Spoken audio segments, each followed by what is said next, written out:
what's going on, FreeMelon family? I'm Eli Martin. Thank you so much for joining me here once again on the FreeMelon Society. Well, it's a beautiful day here at the end of August, and I figured, why don't I do another little story time with yours truly?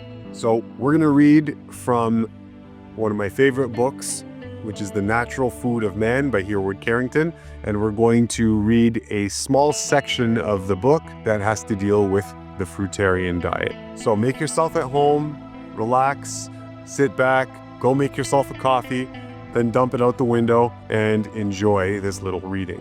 The Fruitarian diet. Anyone who has followed me through the preceding chapters will probably have come to the conclusion that there is no article of diet left which he can live upon and eat without detriment. Apparently, everything has been condemned in turn. Meat, game, fish, shellfish, soups of all kinds, vegetables, grains, flours, cereals, milk, cheese, butter, eggs, and dairy products of all kinds, stimulants, spices, jellies, all have been examined in turn and found unsuitable for human food.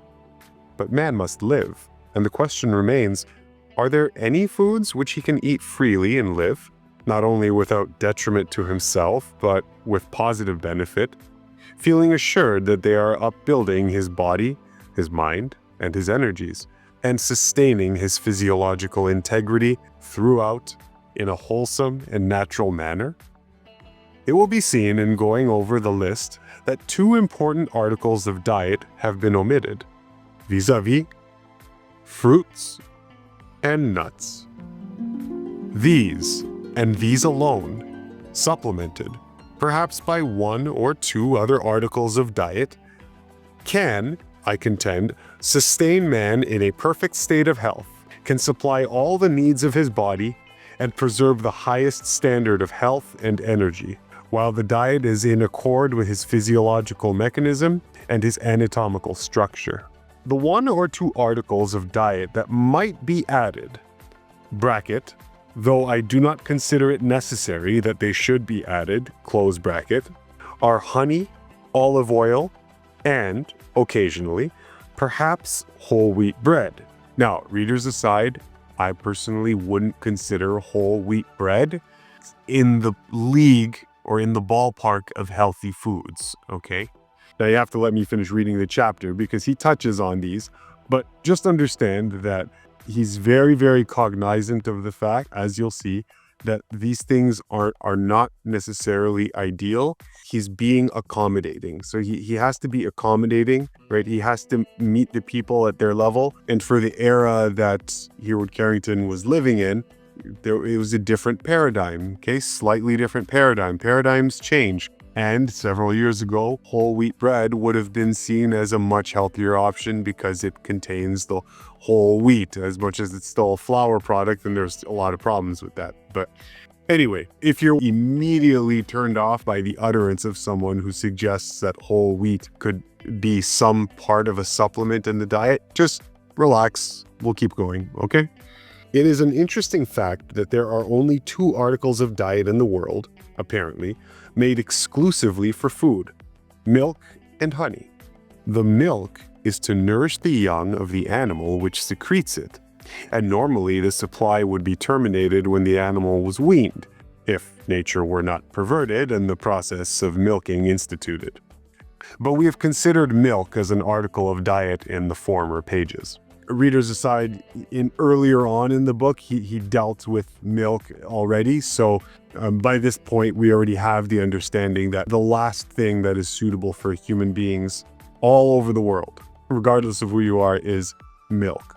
Now, yes, you can build up a tolerance to it over time, but it never means that it's actually suitable for the human body. It's animal food meant for the young of the animal that secretes it. Period. End of story. Got a problem with it. Fly off to a different reality. I don't know. But we have considered milk as an article of diet in the former pages. Honey is manufactured by the bees for the express purpose of supplying them with food during the winter months. And man only obtains his supply by robbing the bees of their hard-earned food and substituting other food in its place.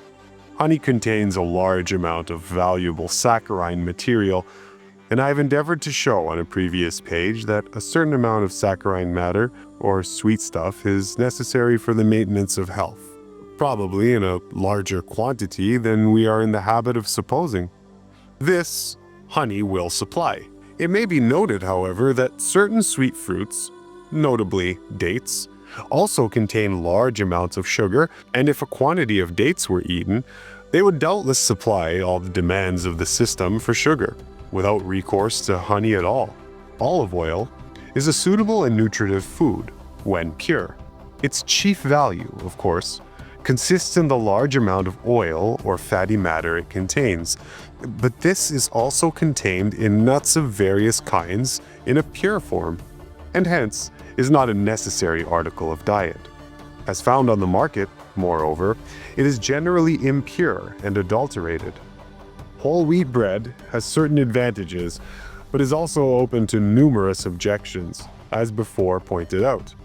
And, if made from the whole grain, including the husk, it acts as an irritant on the mucous membrane of the bowel, and hence exercises a slightly purgative action.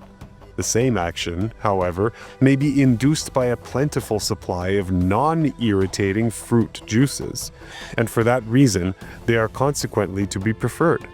We thus come to the conclusion that although these remaining articles of diet are not positively pernicious, as are the general run of foods, they are, nevertheless, of secondary importance, and can readily be dispensed with, and their place taken by simple fruits and nuts. If any lingering doubt exists in the minds of those upholding a strict fruitarian dietary as to its sufficiently nutritive value, these doubts have been cleared away by the investigations of Professor M.E. Jaffa of the University of California. His researches, published by the U.S. Department of Agriculture, make an epoch in the history of dietetics, and his researches are most conclusive.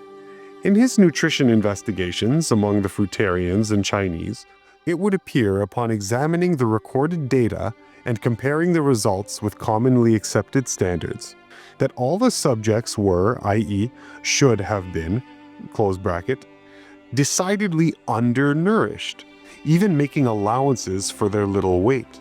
But when we consider that the two adults have lived upon this diet for 7 years and think they are in better health and capable of more work than they ever were before, we hesitate to pronounce judgment. The 3 children, though below the average in height and weight, had the appearance of health and strength. They ran and jumped and played all day like ordinary healthy children, and were said to be unusually free from colds and other complaints incident to childhood.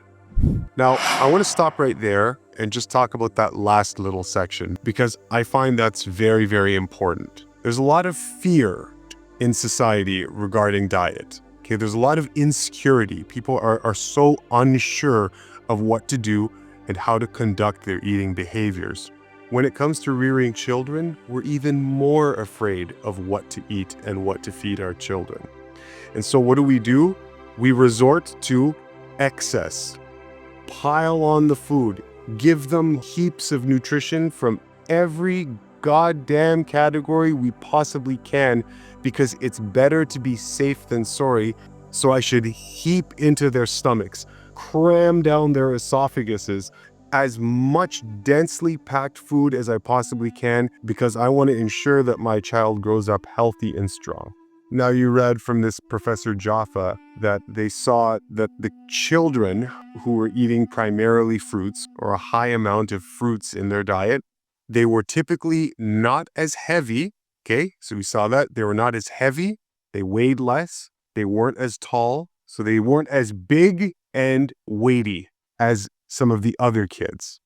Now, what happens when you're reared on a diet that is free from the dead flesh of animals and their secretions? What happens is that you delay the onset of puberty as a kid. Why? Because every single time you eat the dead flesh or the secretions of some sort of rotting, tortured animal, You inoculate your system with an influx of animal hormones, foreign hormones, growth fluids, growth serums from other animals, from the fluids in the tissues of other animals. You take that into your body and it starts to influence your own. You are what you eat. Have you ever heard that? You are what you eat. People that eat filthy, disgusting diets tend to be filthy and disgusting themselves, right?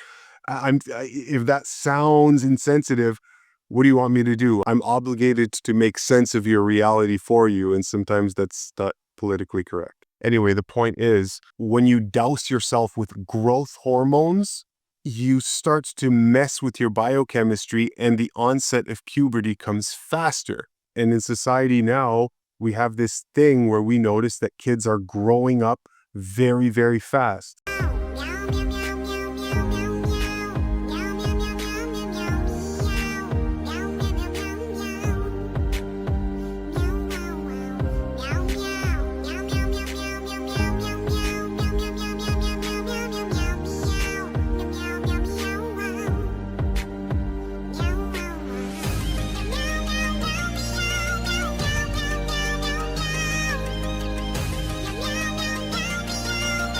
Young girls are turning into women, growing breasts and becoming women much earlier than they probably should. Why? Because they're dousing themselves with hormones throughout all of their development. Now, when a child is reared without that influx of hormones, what happens is that nature's natural plan of unfoldment for puberty is allowed to proceed unmolested.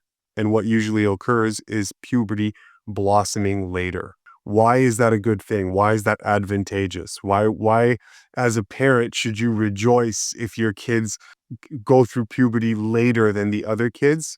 It means that they're going to have more longevity in the future. You've just secured a high likelihood for greater longevity in your kid. The typical natural formula being 7 times the age of maturity. So the number 7 multiplied by the age of adult maturity. So if you delay puberty for whatever amount of time, then your age of maturity as an adult will also be a bit delayed, okay?